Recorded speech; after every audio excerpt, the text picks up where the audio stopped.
ഒട്ടേറെ ആരാധകരുള്ള റാപ്പർ ഹിരൺദാസ് മുരളി എന്ന വേടൻ ഇനി തമിഴ്നാട്ടിലും അറിയപ്പെടും. മൂർച്ചയുള്ള വാക്കുകളും വരികളുമായി ഒരു തലമുറയെ ഒന്നാകെ കയ്യിലെടുത്ത വേടൻ ഇനി തരംഗം തീർക്കാൻ പോകുന്നത് തമിഴ് സിനിമയിലാണ്. വിജയ് മിൽട്ടൺ സംവിധാനം ചെയ്യുന്ന സിനിമയിലൂടെ വേടൻ കോളിവുഡിലേക്ക് അരങ്ങേറ്റം കുറിക്കുകയാണ്.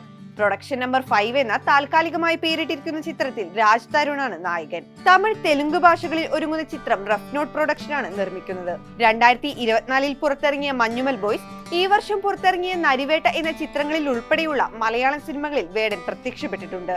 വിജയ് മിൽട്ടൺ സംവിധാനം ചെയ്ത ഗോലിസോഡ എന്ന സിനിമയുടെ അടുത്ത ഭാഗത്തിലാണ് വേടൻ പാടുക. 2014 പുറത്തിറങ്ങിയ ചിത്രമാണ് Goli Soda. 2020 voice of the voiceless എന്ന പാട്ടുമായി വേടൻ രംഗപ്രവേശനം ചെയ്യുന്നത്. സമൂഹത്തിൽ നിലനിൽക്കുന്ന ജാതി വ്യവസ്ഥയെ ഉൾപ്പെടെ ചോദ്യം ചെയ്തുകൊണ്ടുള്ള പാട്ടാണ് വോയിസ് ഓഫ് ദ വോയിസ്ലെസ്. തുടർന്ന് 2021 നായാട്ട് എന്ന ചിത്രത്തിലൂടെ വേടൻ മലയാള സിനിമയിൽ അരങ്ങേറുകയും ചെയ്തു.